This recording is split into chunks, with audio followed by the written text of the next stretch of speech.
Hello, everyone, and welcome to Nation Watch for today, 27th October 2024. A beautiful Sunday. Lots of things happening at Congress Place today.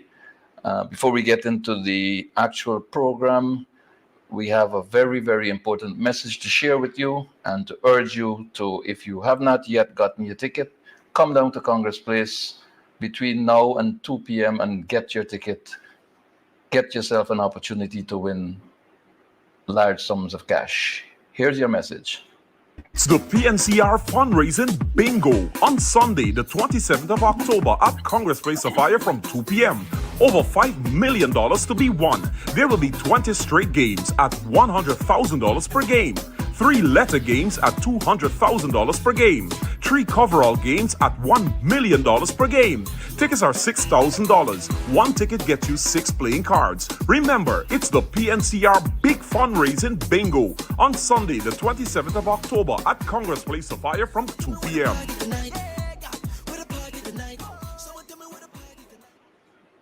So hurry down to Congress Place, get your ticket, win your money. Don't wait for the cash grant. It's not a certainty.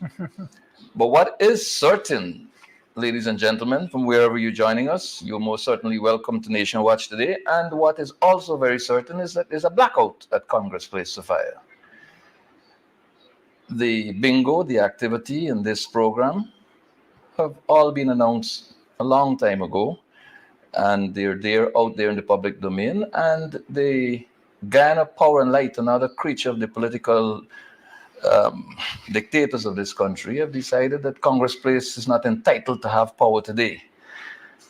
But we will not be daunted.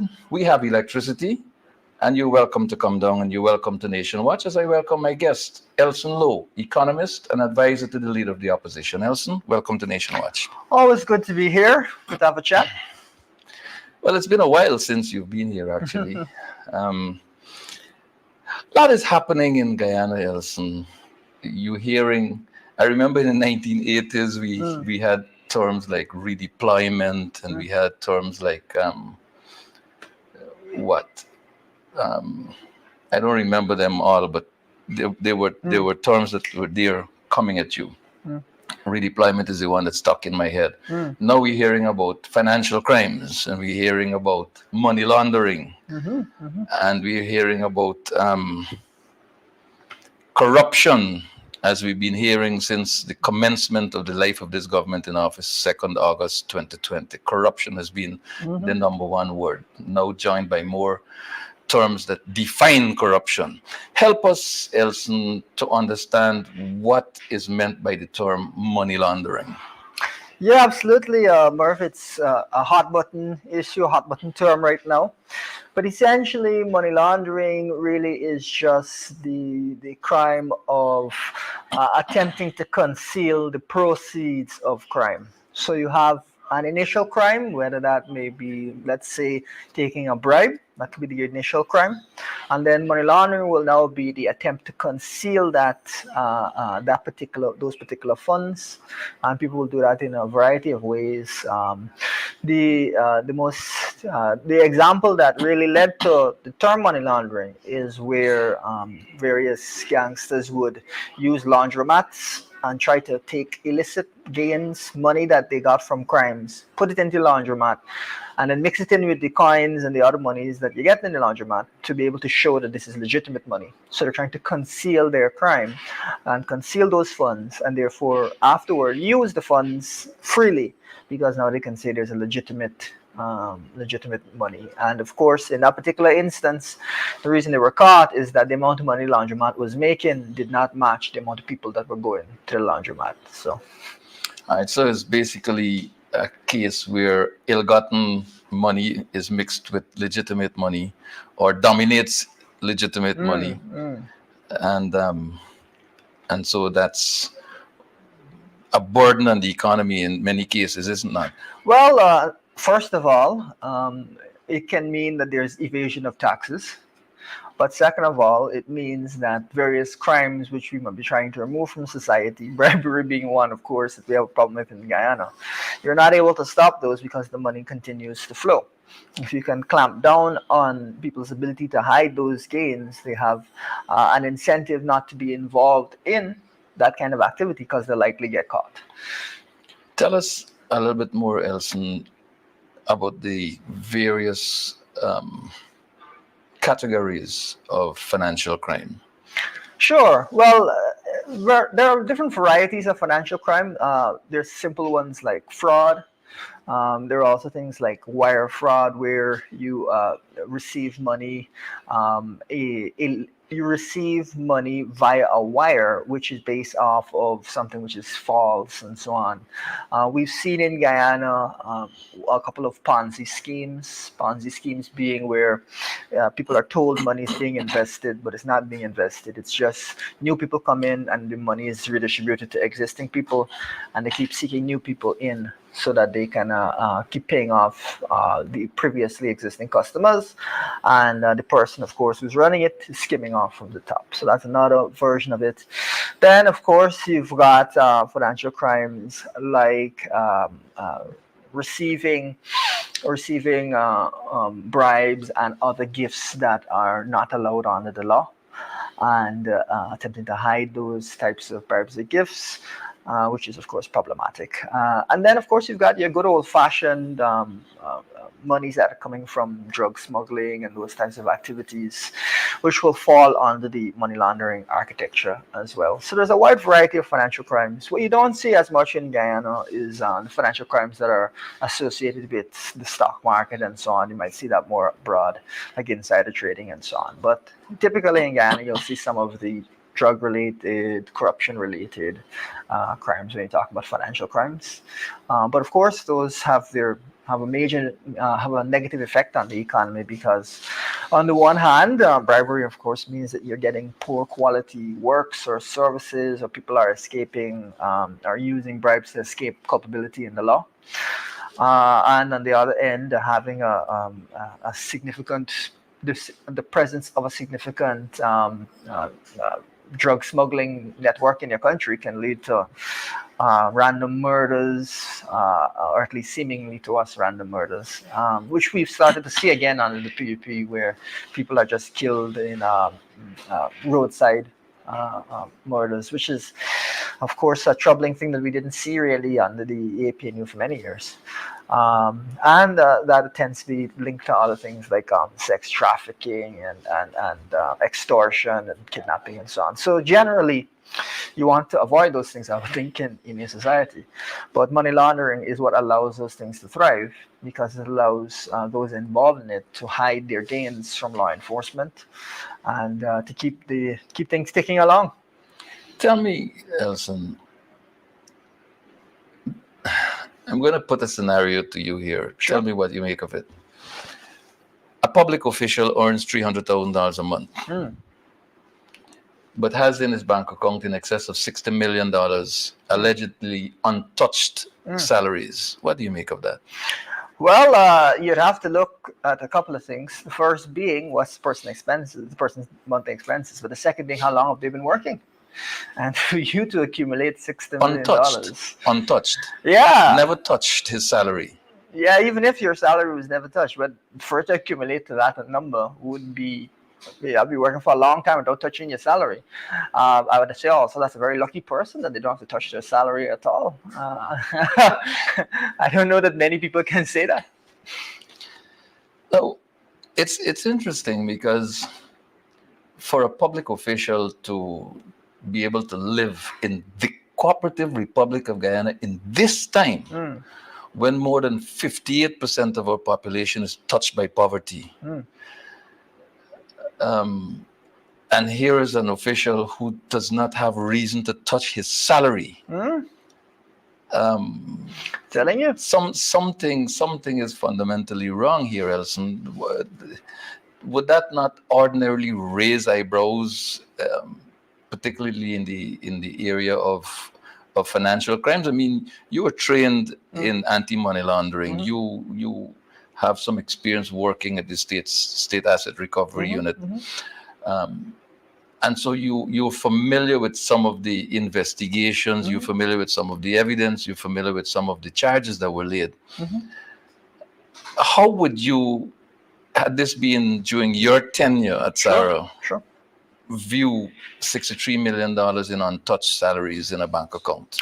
Well, you know, the way that we would want to start looking at this from the perspective of anti-money laundering is that public officials, especially senior public officials, are what we call politically exposed persons, PEPs. This is under the money laundering On the money legislation. laundering legislation, and this is the designation internationally. And what that means is there should be additional scrutiny of those individuals as they have power or leverage within the institution, government institutions, to provide favors, to change things in favor of certain people, and therefore they could be provided with bribes and so on. So that is one of the reasons that there's additional scrutiny on them.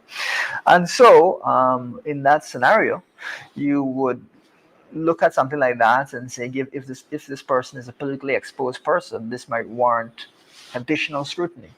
What is concerning in Guyana is there seems not to be or not to have been additional scrutiny that you wouldn't really expect in some of the things that we're hearing about. Now, of course, innocent until proven guilty, but at minimum, politically exposed persons should be subject to additional scrutiny. And it shouldn't just be, this is a key point, it shouldn't just be after large sums have accumulated, but throughout the entire process, they should have been subject to scrutiny. And so there's a real question, I think, now, whether any of that scrutiny is actually taking place. Like the Integrity Commission, for example, and the principal employers. Sure. Now, in terms of financial crimes, in terms of money laundering, how would you view a public official who is full-time employed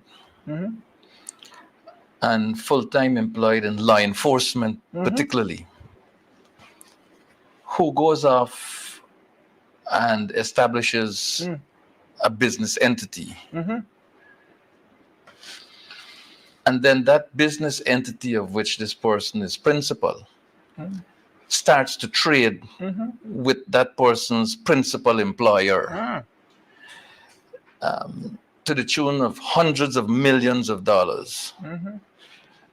In a case where this person, this public official, has command and control and exercises command and control over the operatives within the organization in which he operates, as it relates to finance and the management of goods and services. Undue influence. There's a real question, I would say, around conflict of interest and the ability of a senior public servant to be able to exercise an outside influence on procurement and things of that nature, given their close relationship to the organization. And I would also say that really under the public service rules, you'd have to look at whether or not this person is even allowed to be the principal of a business while also being a full-time public servant. Now, of course, you can own a business if you're not involved in the day-to-day and just maybe have shares in something, just as you can have shares in a bank or any other stock. But the question of being involved in the day-to-day, I think, is one that raises to me some questions, some red flags that I think needs to be looked at. There is also what we're hearing is that senior officers or officials signed off on things and said it's okay to do X, Y, and Z. But there's a question as to whether or not that's even within their purview to do, given that you do have public servants rules, given that you do have rules regarding things like gifts, procedures regarding things like gifts, and on the other end, the banking system across various banks and various organizations is supposed to have in place additional due diligence on these things to raise these matters to the attention of the authorities. And so there's, I think, a real question of systemic failure within the public service. Well, that is a good question to ask. Systemic failure within the public service, systemic failure in terms of our money laundering architecture. and then systemic failure from the banking perspective in terms of the scrutiny. Systemic favor was a Freudian slip, was it? Well, that was quite a lot of failures to be happening simultaneously. But Elson, in government, as an operative in SARA, you saw the legal system in operation. You saw how the Office of the Director of Public Prosecution functioned and dealt with matters. You are now associated with the opposition. You have a close-up view, not as close as you had while in government, Sure. of how the legal system is operating. And by that, I don't mean the judiciary. I mean the police system, the investigative arm, and the Office of the Director of Public Prosecution. How do you see things in this regard from one side to the other? Well, what I would say is that under the APNU, there was the APNUFC, there was a strong focus on law and order. Institutions were established, of course, SARA being one of those institutions. There was cooperation between institutions. They were made robust. There was a lot of engagement with international entities. And there was generally a belief that it is important to have these anti-money laundering mechanisms in place and not to discard them. Of course, in fact, it's interesting that the United Nations Convention Against Corruption required that Ghana establish these sorts of anti-corruption entities like SARA, but that's something that the government is not as resisted, and of course they've not replaced SARA with an entity which would carry out similar functions. So that speaks to the attitude that the APNAFC had towards the issue of corruption and money laundering. On the other hand, the PPP, it seems to be, is the opposite. They have not, as I said, established the appropriate entities. We've not seen, in the time that has passed, convictions for money laundering and so on. There's now a question as to whether or not banks and the Bank of Guyana has been enforcing the provisions of the acts with regard to ensuring that these banks are doing due diligence and so on. So those are questions that have to be asked. Maybe they are, and something has gotten missed somewhere.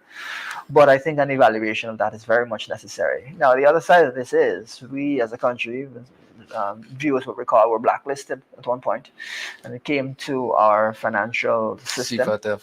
Yes, exactly, and periodically we're evaluated basically to be a part of the international financial structures, infrastructure. You have to be periodically evaluated to ensure that you're compliant. If it is indeed that senior public servants can amass nearly $1 billion, hundreds and hundreds of millions of dollars, and not set off any red flags. And then you can now hear that Soku's coming with hundreds of charges.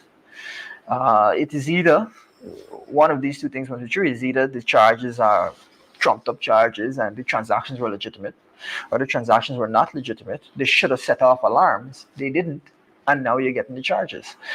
So we'll have to see if any more information comes out here to clarify the situation. But to me, what I think the government is scrambling to try to cover here is to say that we're dealing with a potential corruption issue. We're dealing with a potential money laundering issue by putting out charges and addressing what's going on with the Ghana police force. But it should never have gotten to this stage. I want to draw your attention to what colloquially we would say in Guyana, different folks, different strokes, or different strokes for different folks. There was a case with the ExxonMobil account and the Guyana Revenue Authority, which I believe costed Guyana $214 million US. That was the question, yes. And there was a question about that. And that was handled in a certain way where somebody was simply patted on the shoulder, I would say, not even slapped on the wrist. Yeah. For $214 million US. And that went down. We don't know where the money is, if it's ever been recovered. We don't know what processes are involved to attempt to recover it. But this is public money. This is money owned by the people of this country. And no one was charged or anything. But here's a case where a senior public official has evidently amassed large sums of money of his own through whatever mechanism, through whatever association. I imagine the courts will determine. And we're now talking about 240 charges, criminal charges. Why is it, in your view, these two matters are handled so differently when the one that involves GRA, 240 million US dollars, is really the people's money? Well, the first thing I would say is, and just to give your viewers some clarity on that, is essentially there was $214 million that was in dispute based on the first audit of Guyana's oil expenses, offshore oil expenses. And that was negotiated down to $3 million by ministry officials who should not even have been involved. We exposed this in the opposition, and as a result of that, the government backtrack off of that, and that particular individual, as you said, was given a tap on the back. I think it was a 2-week suspension or something like that. Something ridiculous. And viewers, you may think that we are maybe we're biased here, but former President Ramatar said the guy should have been fired at minimum. Exactly. So it's not just our perspective here. The next thing that happened, which is concerning for it, is that money therefore had to now go to arbitration so that there could be a decision regarding whether or not the money that's disputed regarding from the audit should come back to Guyana or not. And Guyana must pay for the cost of the arbitration. Well, if we lose it. And the other thing that has happened is we've not heard anything about this money for some time. It's been months that we haven't heard about this particular audit. And it's, I think that we're due to get back over 100 million US if it goes through in our favor. So that's one real question. On the other hand, you have a case within the police force where this should have been an issue that was raised potentially for criminal prosecution a while ago. And what we're seeing is that the government only seems interested in acting when they're exposed. They're not proactive. They're not inherently interested in the rule of law. It's only if they're exposed. And so if we hadn't helped to expose that $214 million issue where it was brought down to $3 million outside of the, what was right and due to the Guyanese people, maybe that would have gone by the wayside as well. So what you're seeing right now is a case where if this hadn't been flagged, maybe it would never have been flagged. And some of these additional details, I think, raise further questions. There's a lot of talk around the wedding and gifts from the wedding. One of the things I find to be most bizarre is this argument that stakeholders provided funding for the wedding. Now, before you get deep into your thoughts about that particular aspect of it, stakeholders aside, the head of the Guyana Police Force, the acting commissioner of police, I saw a document purporting to be a statement signed by Mr. Hicken, the police commissioner. I'm hoping that that is a false document. That document purporting to be a statement from the commissioner detailed the commissioner's involvement in soliciting funds for the wedding. And the document says that the commissioner collected in excess of $8 million from a single individual. Now, this is the Guyana Police Force. The Guyana Police Force must issue license for the operation of the business from which that money came. The Guyana Police Force must superintend the functions of that business from which the money came. The Guyana Police Force must ensure that this business entity complies with the laws of Guyana. Now, here is the head of the Guyana Police Force in a document. Well, the document purports to be a statement from him, saying that, look, I went to this man, and I talked to him, and this man brought this sum of money, and I handed over this money to the Sure. senior officer Sure. to cover his wedding expenses, or I paid the hotel or whatever it Yeah. is. And whatever was left back, whatever came back as a refund, Sure. I gave it to this senior police officer, because for all intents and purposes, the money is his. Yeah.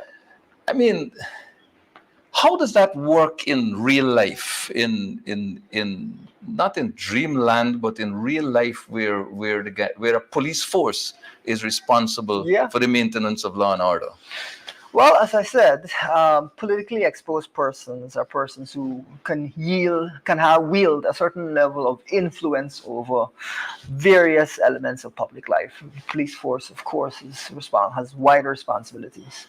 Now, first of all, you could say, let's suppose that it was a friend that gives some money towards the wedding, which is not uncommon.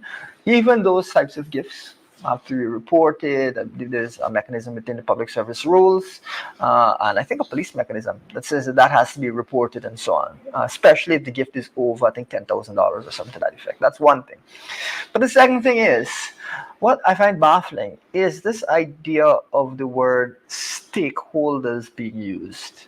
And this, I think, is something that needs to be looked at in terms of further investigation. Of course, innocent until proven guilty. But a stakeholder, I don't see how they have any grounds to provide a senior public official monies on a personal basis.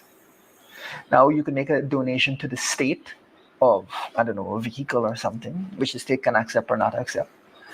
But to a private individual who is in a senior level in the public service as a stakeholder, not as a friend, that to me is, on the face of it, highly problematic, and it's something that I think needs to be investigated to identify what is going on there and to identify whether or not crimes have been committed. Now, I don't know that crimes have been committed, but I think it is something to be looked at, because that to me, I've never heard someone phrase it in that way, especially when it comes to a personal capacity. And I don't think that anyone will be making the claim that it was a state wedding. That was a personal wedding. So I don't see how funding could be cloaked under a donation to the state. But we live in an interesting country. We live in an interesting country. Yeah. No, I want to go back a little bit to the conflict of interest Yeah. point that you posed. You mentioned that in your view, if one is a shareholder in a business and not involved in the day-to-day operations and so on, there could be, if it's in a blind trust or something. yeah. But in the particular case at hand that we delving into just a little bit, spousal relations, in my view, when in the limited training that I had in that particular area, cannot be construed to mean arm's length transaction. So if one is operating through one's spouse, there is no hands off, no arm's length there. So the conflict of interest seems to me to be deeply rooted, deeply entrenched. Well, your immediate family is the first layer that would be looked at. And that is a routine part of investigation of money laundering cases, is looking at the assets accumulated of immediate family. Because, of course, people will often attempt to hide the proceeds of crime in the name of their family members. And that is why you've been seeing various people that are close to Mr. Brutus be charged for the same crimes or similar crimes that he's been charged for. Now, of course, we want to see this play out in court, but this is what this demonstrates is that under the law and given international practice, just because your wife owns a business doesn't mean that you're not able to exert influence and not viewed really as a common entity or as involved in the function of that business. And there are several instances the world over of family members being a way that people try to hide monies, and it's very unfortunate that is even a question. But it has to be dealt with in this context, and we have to see justice served one way or another. We will take a very, very short break to bring you a message regarding what's happening here at Congress Place today, what is soon to happen in a matter of minutes. So we take that short break and then we come back to Elson Lowe, economist and advisor to the leader of the opposition. It's the PNCR fundraising bingo on Sunday, the 27th of October at Congress Place of Fire from 2 p.m. Over $5 million to be won. There will be 20 straight games at $100,000 per game. 3 letter games at $200,000 per game. 3 coverall games at $1 million per game. Tickets are $6,000. 1 ticket gets you 6 playing cards. Remember, it's the PNCR Big Fundraising Bingo on Sunday, the 27th of October at Congress Place of Fire from 2 p.m. Right, so that's today, ladies and gentlemen. As soon as you finished with viewing Nation Watch, just head down here to Congress Place. You'll have an hour between end of program and commencement of the game. Elson,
But to me, what I find to be very concerning is that Mr. Brutus seemed to be indicating that he had read this information or something that could potentially be damning to the state.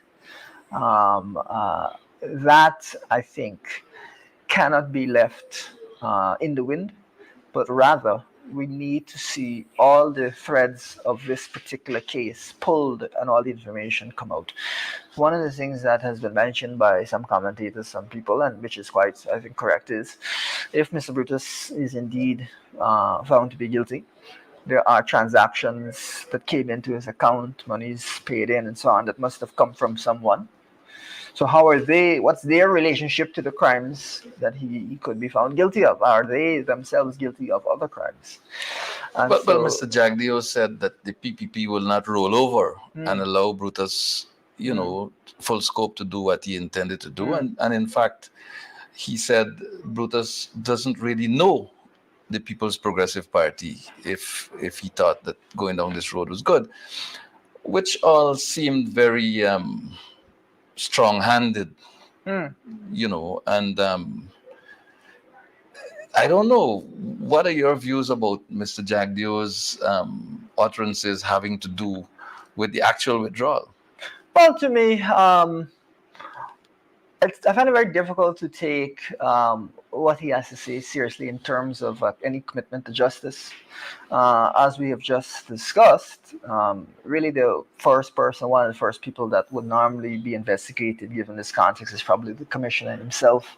Let's see if anything is done. Of course, we don't know. Maybe there's something we're missing. Maybe there's something that will come out in the investigation to make it clear that the commissioner is not involved. But given the circumstances that have been presented, in any normal country, there would have to be some sort of investigation, I think, of that. Now, is Mr. Jagdio saying that that's going to happen? I don't know if he's saying that. And I would go further and say, other than the commissioner, who else knew or was involved in any of these things that the commissioner and the deputy commissioner are talking about? They would also need to be investigated. Well, and any relation to them in terms of politically exposed persons would also need to be investigated. And so this is potentially a very wide web of alleged criminality that would have to be investigated. Well, the leader of the opposition has said on many occasions that Mr. Jagdio needs to be investigated for corruption.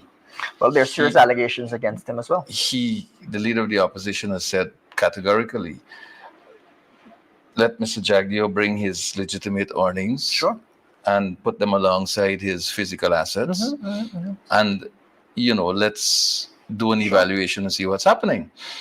There was the case of the international news media and the allegations of someone named Su Zherong about Mr. Jagdio.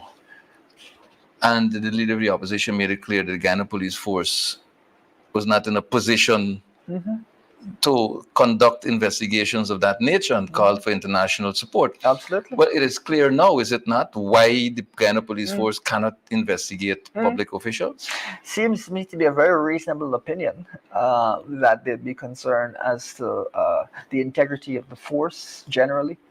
And again, the need for widespread investigation seems crystal clear. If only, even from the perspective of those who there may be allegations against and so on, if only to exonerate them, they should want these investigations.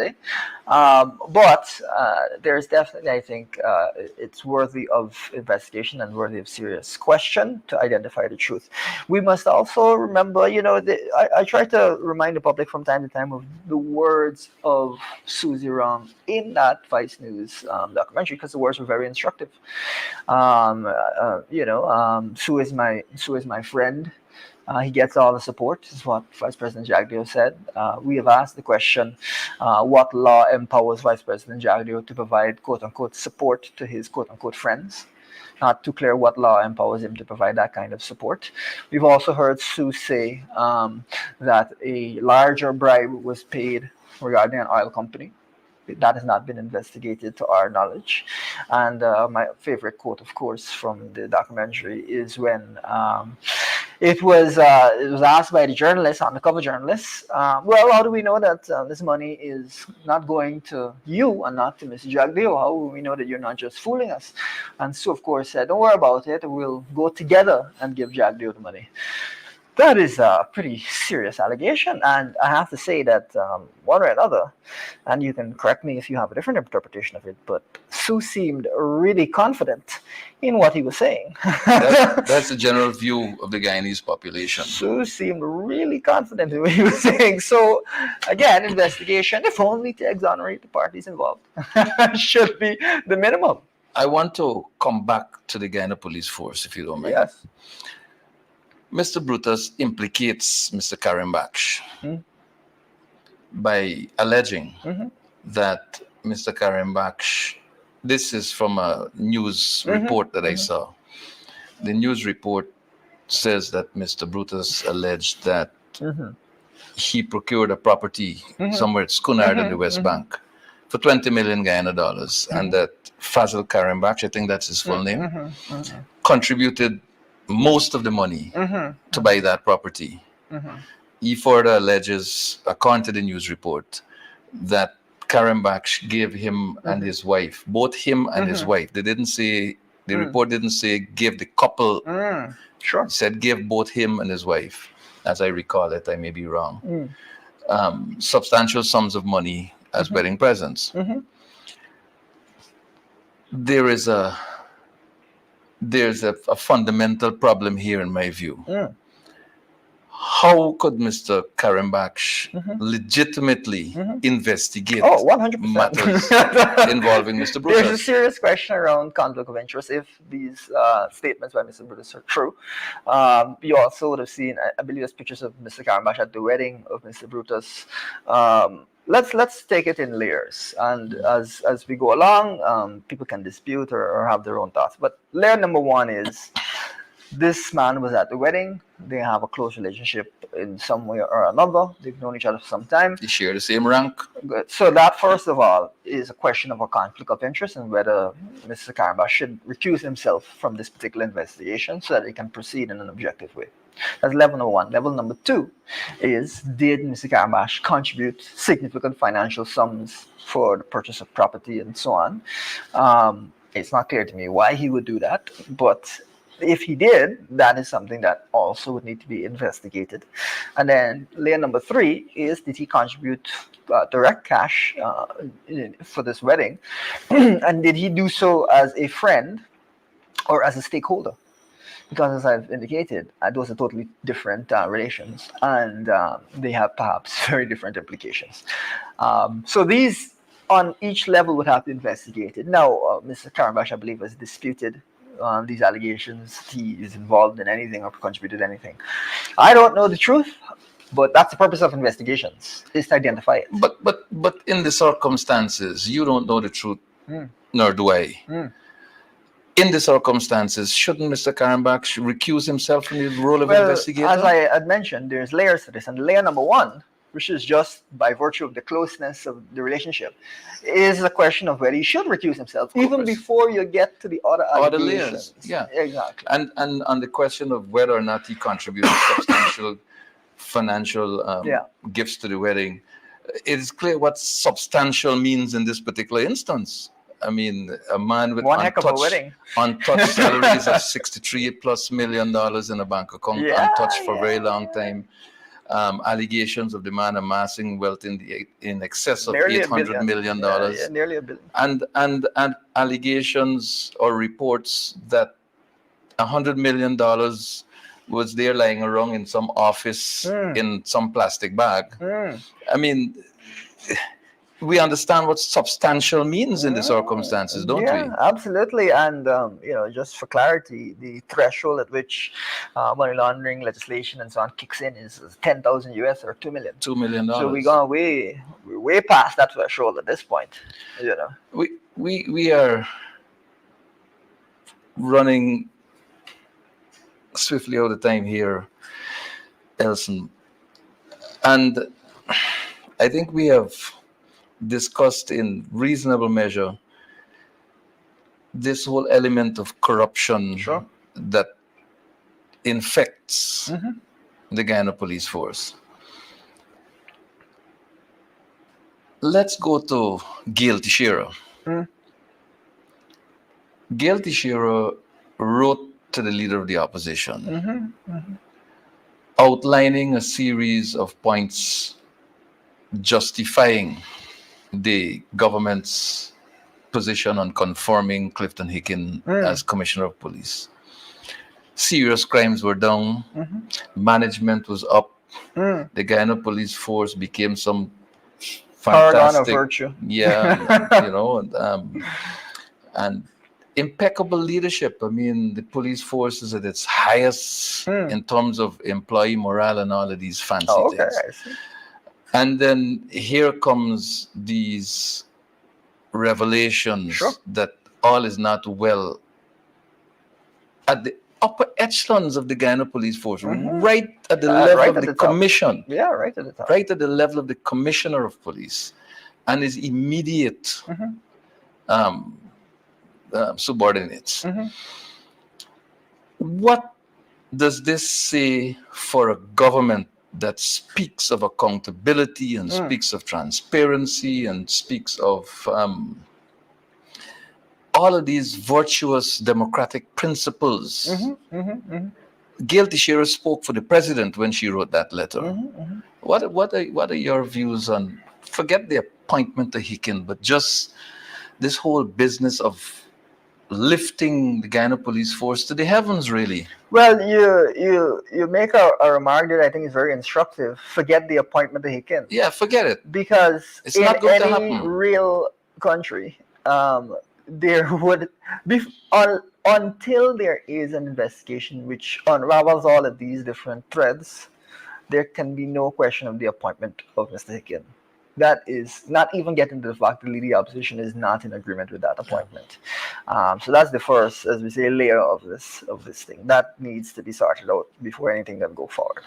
But and this is where some economic theory is useful. There are studies, I think, out of Norway, which indicate that when citizens see that those who are responsible for enforcing the law are themselves engaged in corruption spreads throughout the society. People stop respecting the rule of law. And an ordinary policeman once stopped me the other day and just asked me for $1,000 just like that. And I'm thinking to myself, for two things. First is, how can you just ask people for bribes just like that? The second is, He wasn't asking for a bribe. The man, he was asking for a top up. The man didn't indicate what offense I'd committed or. No, but you were fined. I mean, that's number one. Number two is, if you're gonna ask for a bribe, man, you don't have dignity to ask for more than $1,000. That's the level we at. You accepting $1,000 bribe? That's what your badge means to you in terms of your sense of duty to the country. That's the level we at. And in fact, at Sarah, one of the things we were studying is whether bribes, on the PPP were so frequent and so ubiquitous that it had actually pushed down the average price of a bribe. Because if every policeman is willing to search you out, then they're in competition with each other as to who can collect the bribes, so driving down the price of bribes. When the policeman now sees an allegation of 240 charges and 800 million in the accounts of senior officers, from their perspective, what's the big deal if they ask them for $1,000?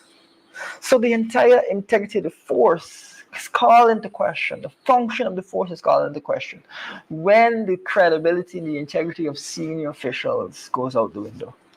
And that is why investigations are necessary, if only to exonerate people. Because the entire force now, and there are some who would say, can you blame an officer who is not making much for asking for a little $1,000 when the ones in the top allegedly receiving $8.5 million at the snap of a finger?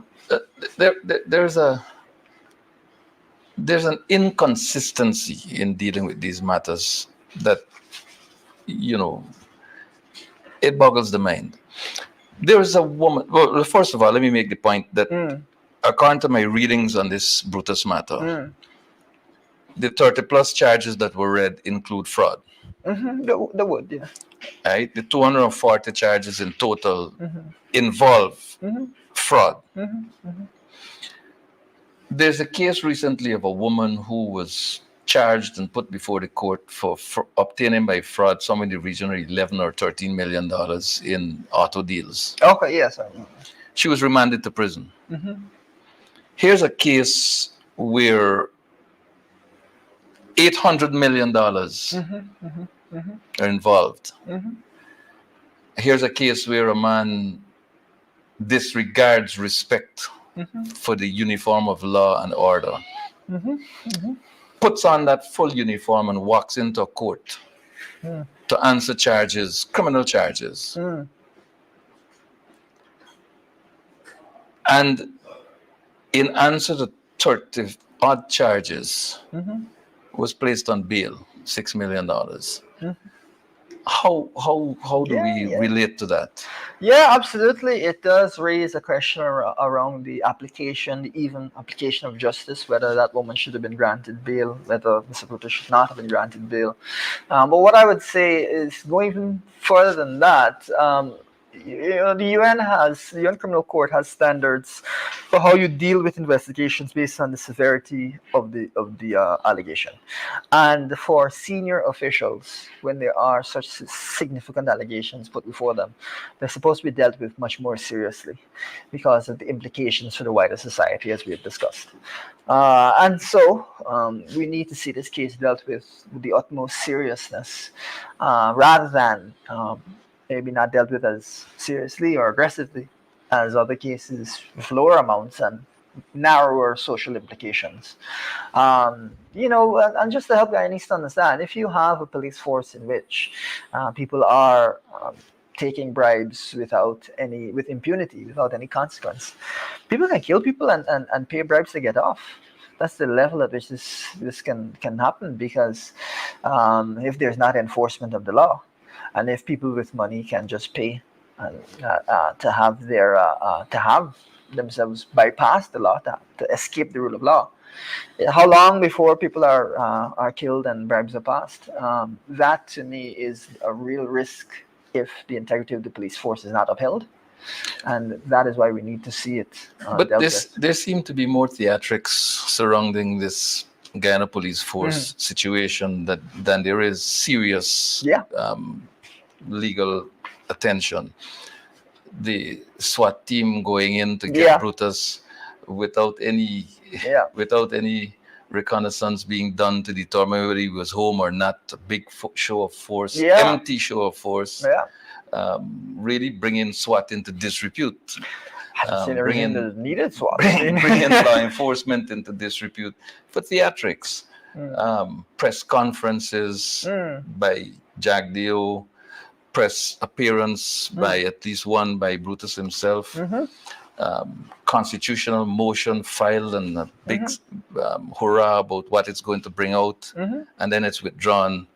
Do you get a sense that there's behind the scene negotiations here to end all of this?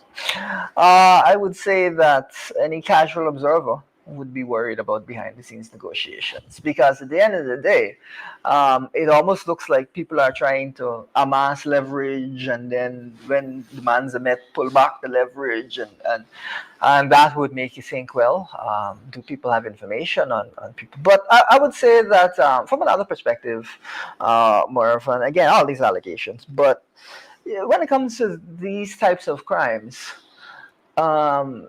it becomes pretty difficult not to have committed some kind of crime along the way.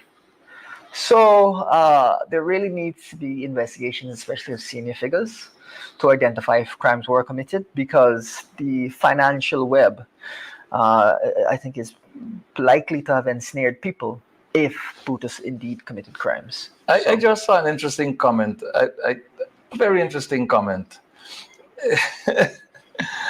Corruption in the police force started under Burnham and the PNC.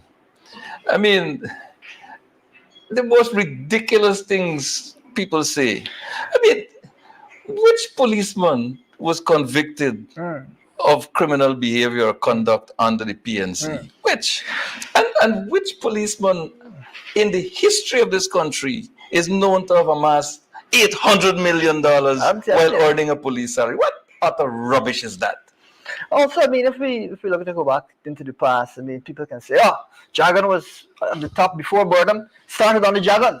I mean, at what point? We just don't make sense when we discuss serious issues at fora like this. We have the occasional brilliant PPP troll coming out and making these remarkable statements, but look.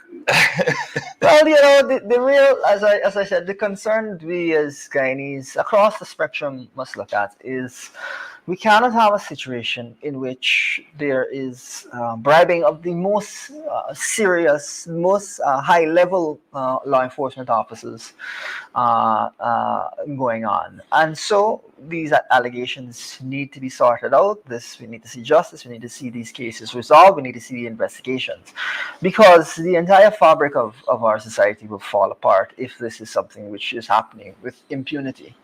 And as I said, how long before you can kill people and pay some money and the case goes away?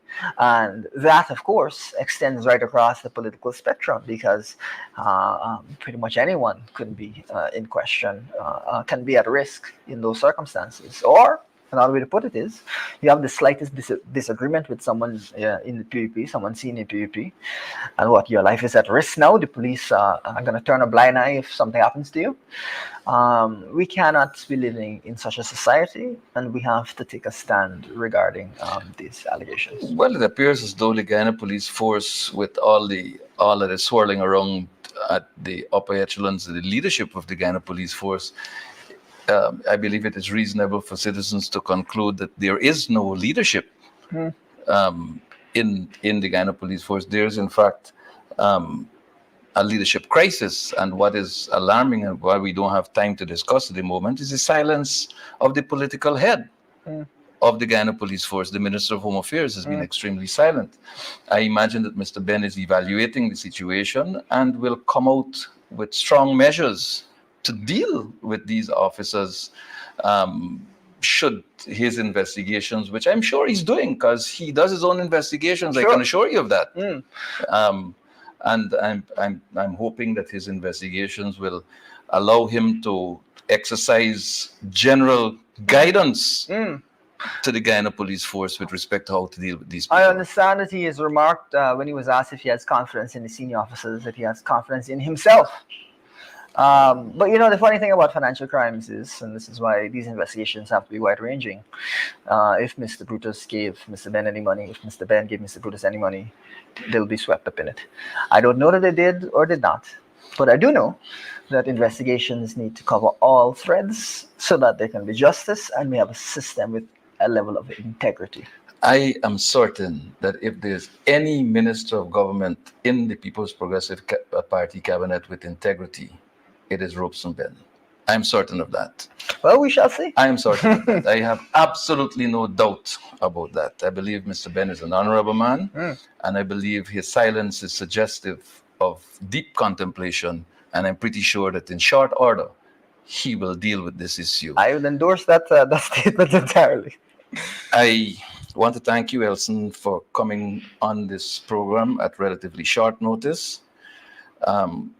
And I want to say to our viewers that while a few people continue to get rich, very, very, very wealthy, I want to share with you a quote from the address to the biennial Delegates Congress by the party leader, by the leader of the People's National Congress Reform. Here's what he said. And I want you to take this in the context of the few who are becoming extremely wealthy. And I quote from Mr. Norton's speech on Friday, 20th June 2024, right here at Congress Place. I ask you now to consider that Guyana is one of 63 countries classed by UNICEF as facing severe child food poverty. And to reflect that not so long ago, the World Food Program noted that 58% of Guyanese are moderately or severely food insecure. I pose to you one simple question. What is the point of being the world's fastest growing economy for several years over if our children are going to bed at night hungry? Fundamentally, this government's priorities are totally wrong. This government has no idea whatsoever of how to deliver real development to Guyana. This government seems to believe that the infrastructure development at the expense of human development is in itself development. There can be no useful development without human development. End of quote. Ladies and gentlemen, that's all we have time for today on Nation Watch. And I close with another quote from the leader of the PNCR and leader of the opposition. For Guyana to grow, the PPP must go. Until we meet again next time, God bless. With you. This day, we lift the Guyana Police Force before you. And Father, today, if we are honest, we're able to say that this force is hemorrhaging right now. We stand in the gap and we confess the sins of this noble organization. We confess every spirit of racism in this organization. We confess the spirit of corruption and bribery. We confess the spirit of injustice. And we declare, oh God, if now, above all, we confess the disunity. And we pray, oh God, that right now, that this force is so fragmented that unless you help this force will continue to be in trouble. The words of Jesus declare that if any kingdom that is divided cannot stand, Jesus said any house that is divided will fall. Any institution, the Guyana Police Force is no exception. And if there's not unity and togetherness in this force, they will continue to face major issues.